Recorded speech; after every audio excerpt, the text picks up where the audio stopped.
को नहीं मालूम कि किसने मेरे भाई बेटे को मारा। जिसको जेल में डाला गया उनके परिवार को नहीं मालूम मेरे बेटे को क्यों जेल में रखा गया।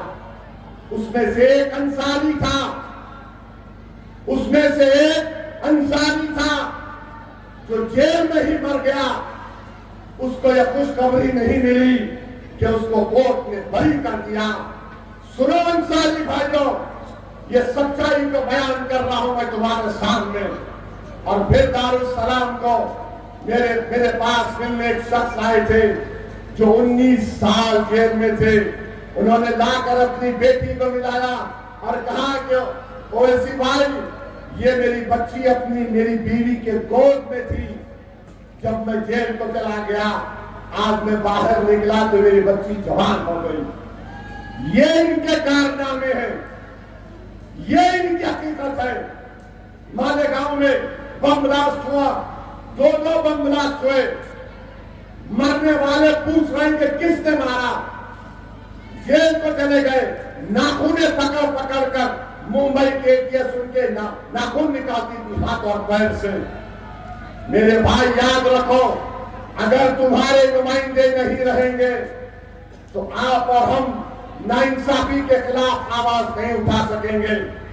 नाइंसाफी के खिलाफ आवाज उठाने के लिए भारत का संविधान आपको इस बात की इजाजत देता है कि आप अपने वोट से अपने पसंद के उम्मीदवारों को कामयाब करिए। धूलिया में आपने मजलिस को मजबूत किया, आपने जमात को कामयाब किया। मैं आपका शुक्रिया अदा करता हूं। आपने 70,000 के करीब वोट हालिया असेंबली इलेक्शन में मजलिस इत्तेहादुल मुस्लिमीन को दिए। मैं आपको सलाम करता हूं। हम कामयाब नहीं हुए मगर असदुद्दीन ओवैसी आपसे वादा करके जा रहा है कि मेरी भी जिद है और मैं अल्लाह से दुआ कर रहा हूं कि परवरदिगार, अगर हम अब नहीं जीते तो 5 साल के बाद धुलिया, औरंगाबाद, शोलापुर और मुंबई और विदर्भा से मजलिस के मेले को कामयाब कराएंगे, जिताएंगे धुलिया से मजलिस के विधायक को दोबारा इंशाअल्लाह ताला। हम पीछे हटने वाले नहीं हैं। और याद रखिए मजलिस इज्तिमाइयत की बात करती है, मजलिस इंफरादियत की बात नहीं करती। अगर मैं भी मर जाऊंगा तो मैं मरूंगा एक दिन, मजलिस आबाद रहेगी, मजलिस ताकतवर रहेगी। अगर कोई ये समझता है कि उसके चले जाने से मजलिस कमजोर हो जाएगी, अरे अगर आज मैं मजलिस में नहीं रहूंगा तो मेरी कोई पहचान नहीं है, मेरी कोई पहचान नहीं है। अगर अल्लाह ने मुझे आज इज्जत दी, बोलने की सलाहियत दी, तो वो सिर्फ अल्लाह ने मजलिस इत्तेहादुल मुस्लिमीन की वजह से मुझे मुकाम दिया। अगर कोई भी शख्स जो आज इस डाइस पर बैठा हुआ है वो भी सुन ले, अगर वो ये समझ रहे हैं कि मैं हूं तो मजलिस है, अरे तुम है, तुम रहो या ना रहो, अल्लाह तो वहदहुल्ला शरीक, अल्लाह तो हमेशा रहने वाला है। अल्लाह अपना काम किसी से भी ले सकता है। हम रब्बे कायनात के मोहताज हैं। तो कोई हरगिज़ ये ना समझे कि मैं हूं तो मजलिस है। अरे मजलिस रहेगी, जो खुशकिस्मत होगा वो वफादार रहेगा, वही खुशकिस्मत होगा जो इन गरीबों की आवाज को समझेगा। याद रखो, आखिर ये कब तक चलता रहेगा कि अपने नफ्स के लिए, अपनी शोहरत के लिए, अपनी जाती मफादात के लिए आप अखियारों की चौखट पर जाकर सर को झुकाएंगे। अरे छोड़ो ये इम्तियाज जलील को देखो। आज इम्तियाज जलील पार्लियामेंट का इलेक्शन तमाम सेकुलर और कम्युनल पार्टी से मिलकर हराया। असेंबली का इलेक्शन लड़ा इम्तियाज जलील 1100 वोट से हार गया। इम्तियाज जलील हार गया, मगर अल्लाह ने इम्तियाज जलील को इतनी शोहरत से नवाजा कि आज अगर महाराष्ट्र के मुसलमानों का अगर कोई सबसे बड़ा नेता है तो उसका नाम सैयद इम्तियाज जलील है। आज आप जानते हैं इस बात को। तो मेरे अजीज दोस्तों और बुजुर्गों, आपको अपने हौसलों को बुलंद रखना पड़ेगा। डरने और घबराने की जरूरत नहीं है। ये जिंदगी में नसीबो फराज से हमको गुजरना पड़ता है। हम जरूर इंशाअल्लाह ताला दोबारा धूलिया से मजलिस के मेले को मुंतखब करेंगे। तीसरी बात, ये राष्ट्रवादी कांग्रेस में इलेक्शन लड़ रही है ना। ये अजीत पवार अपने जीजा शरद पवार का नहीं हुआ तो इनके साथ जो धूम चलने फिर रहे उनका क्या होगा। जो शरद पवार का नहीं हुआ, जिसने सब कुछ उसको देखकर आगे बढ़ाया, वो उसी को टाटा बाय बाय कर दिया। तो मेरे भाई, मैं आपसे अपील कर रहा हूं, हाँ, ये अजीब मजाक है कि मुंबई में एक ही कैबिनेट में फडणवीस बैठते, शिंदे बैठते और अजीत पवार बैठते। अब ये चुनाव हो रहा है तो फडणवीस एक तरफ मुंह करके बैठ गए, दूसरी तरफ मुंह करके बैठ गए शिंदे और अजीत पवार। किसको बेवकूफ बना रहे हैं लोग? किसको बेवकूफ बना रहे हैं? वहां मुंबई में बैठकर दबाकर वड़ा पाव मलाई दबाकर खाएंगे और यहां धुलिया को आके बोलेंगे मैं नहीं जानता उसमें कौन है। इसको बोलते नूरा कुश्ती। ये नूरा कुश्ती हो रही है फडणवीस, शिंदे और अजीत पवार के दरमियान में।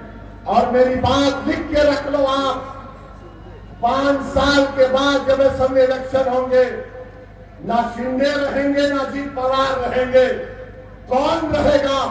असदुद्दीन अवैसी की जमात मजलिस इत्तेहाद और मुस्लिमीन रहेगी और धूलिया पर अपना मेले कामयाब करेगी इंशाअल्लाह।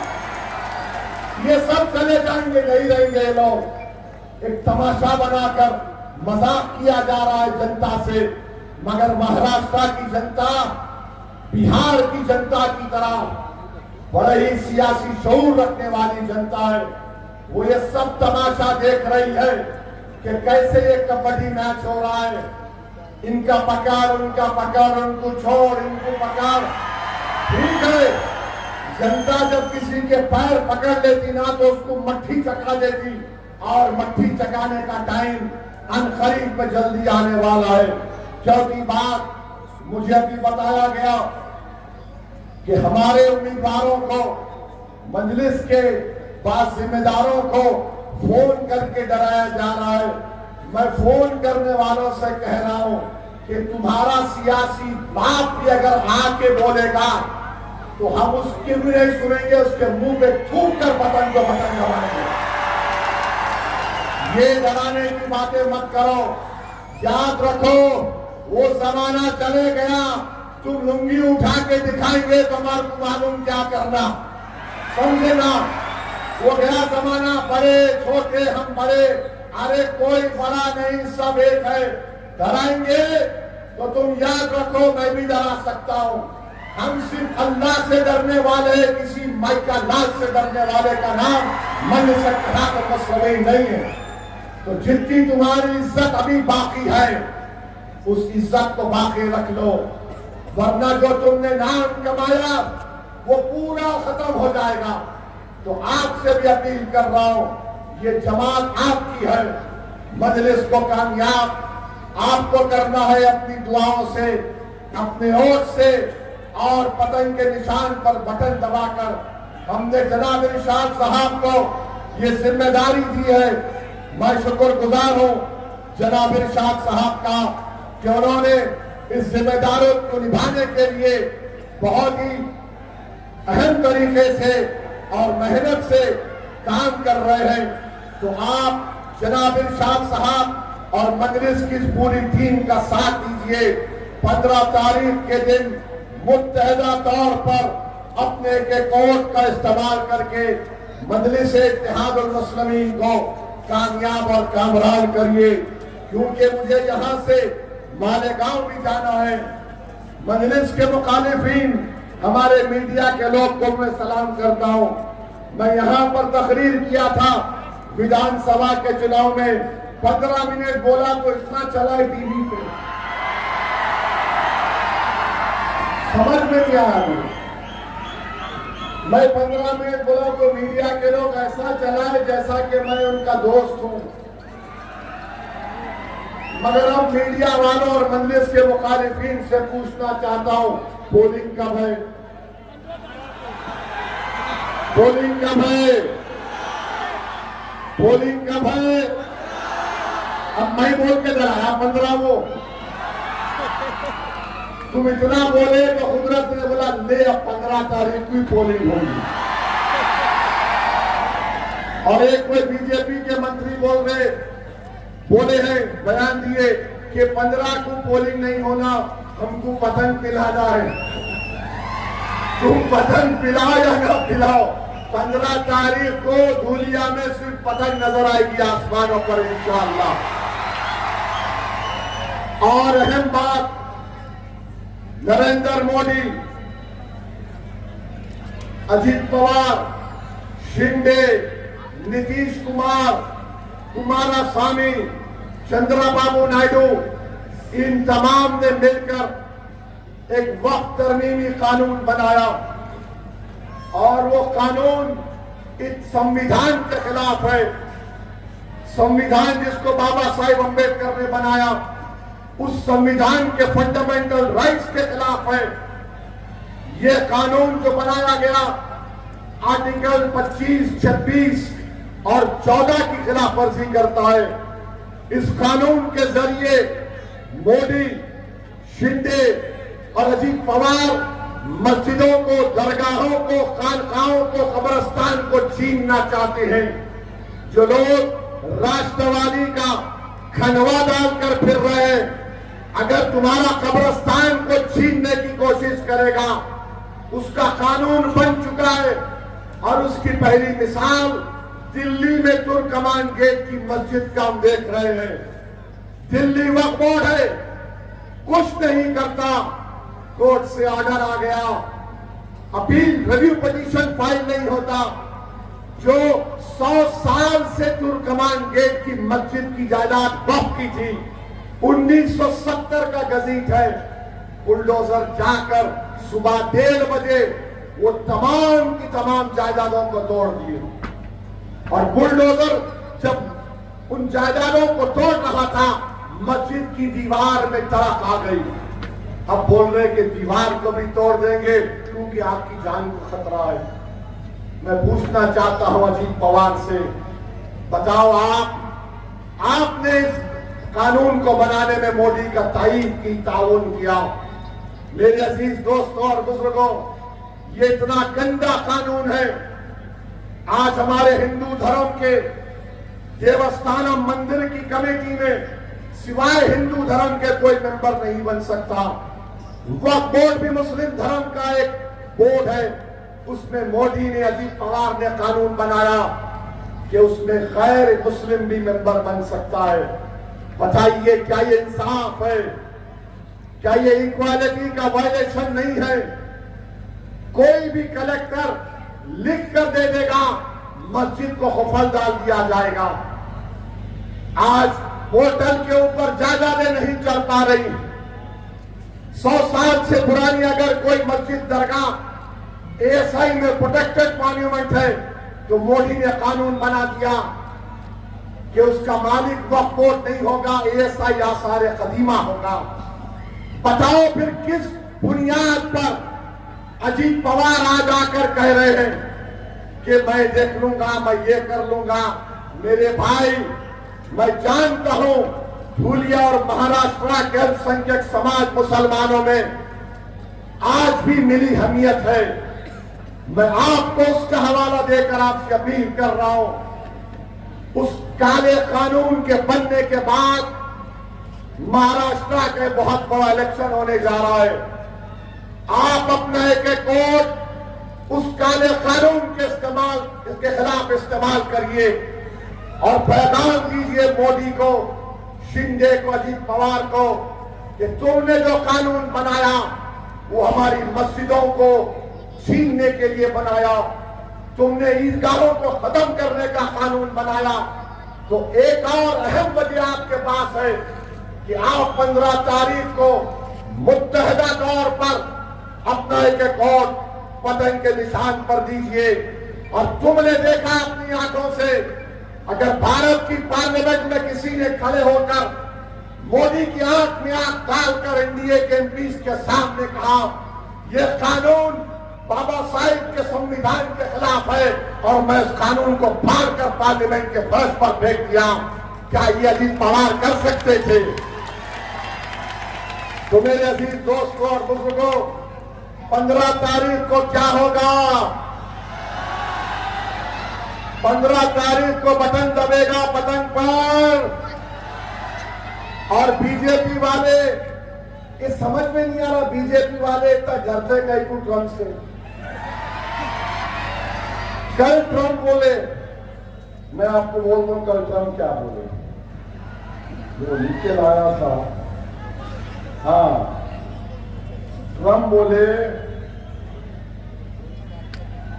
India ordered 68 Apaches and didn't get them for 5 years।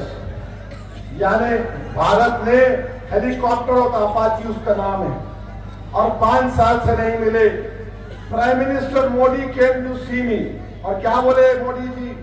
Sir may I see you please. Modi ji आके बोले सर क्या मैं आपको मिल सकता हूं प्लीज? ये क्या है? अरे कुछ तो बोलो बीजेपी वालों, तुम्हारा नेशनलिज्म कहां चले जाता है? मोदी की हम सख्त मुखालिफत है, जिंदगी भर उनकी तारीफ सियासी तौर पे नहीं करेंगे।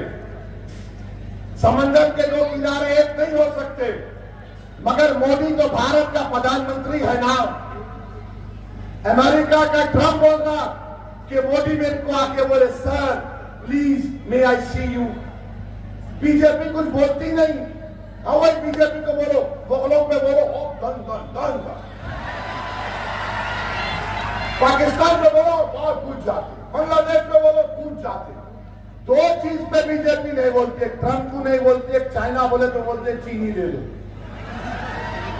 आखिर इतना सन्नाटा क्यों है भाई? बीजेपी के लोग क्यों डरते ट्रंप से? ये भारत का मामला है, याद रखो। कोई गोरी चमड़ी वाला गोरा अमेरिका में बैठकर भारत के प्रधानमंत्री की बेइज्जती कर रहा है और तुम लोग उस बेइज्जती को बर्दाश्त कर रहे हो। तुम्हारा नेशनलिज्म झूठा है, तुम्हारा नेशनलिज्म ड्रामा है। अगर तुम्हारा नेशनलिज्म पक्का होता तो तुम बोलते उस बारे में, मगर तुम नहीं बोल पा रहे हो। बहरहाल मेरे अजीज दोस्तों और बुजुर्गों, बीजेपी हर नौजवान को, किसान को, महाराष्ट्र को मायूस कर चुकी है। और मैं यहां पर बीजेपी के एमएलए साहब से पूछना चाहूंगा, महाराष्ट्र में पेट्रोल की कीमत क्या है? पेट्रोल की कीमत क्या है महाराष्ट्र में? कितना है? जोर से बोलो, नहीं सुनाई दिया, जोर से बोलो। 106 रुपये लीटर है। मोदी जी, गुजरात में 94 रुपये कैसा है, महाराष्ट्र में 106 कैसा है? सोचो आप, ट्रिपल इंजन की सरकार है, ऊपर से 3 इंजन है इसको। एक इंजन इधर जा रहा, एक इंजन इधर जा रहा, एक इंजन किधर की जा रहा। तो मेरे अजीज दोस्तों और बुजुर्गों, और मैं खास तौर से हमारी इज्जतदार मां और बहनों से भी अपील करूंगा कि आप लोग सुबह में जाकर, आपको 4 वोट डालना है। जहां पे पतंग का निशान दिखेगा बटन दबा दीजिए। मैं शुक्रगुजार हूं हमारी मां और बहनों का कि आपने हमेशा मजलिस इत्तेहादुल मुस्लिमीन को कामयाब किया अपनी दुआओं से, रोटों से। बिहार में भी ऐसा ही बोल रहे थे जो आज महाराष्ट्र में बोल रहे, नहीं नहीं मजलिस नहीं जीतेगी, गठबंधन गठबंधन तेजस्वी मुख्यमंत्री बनेगा, कांग्रेस साथ है, सीपीआईएमएल साथ है, सीपीआई साथ है। अरे आप तो अकेले हैं।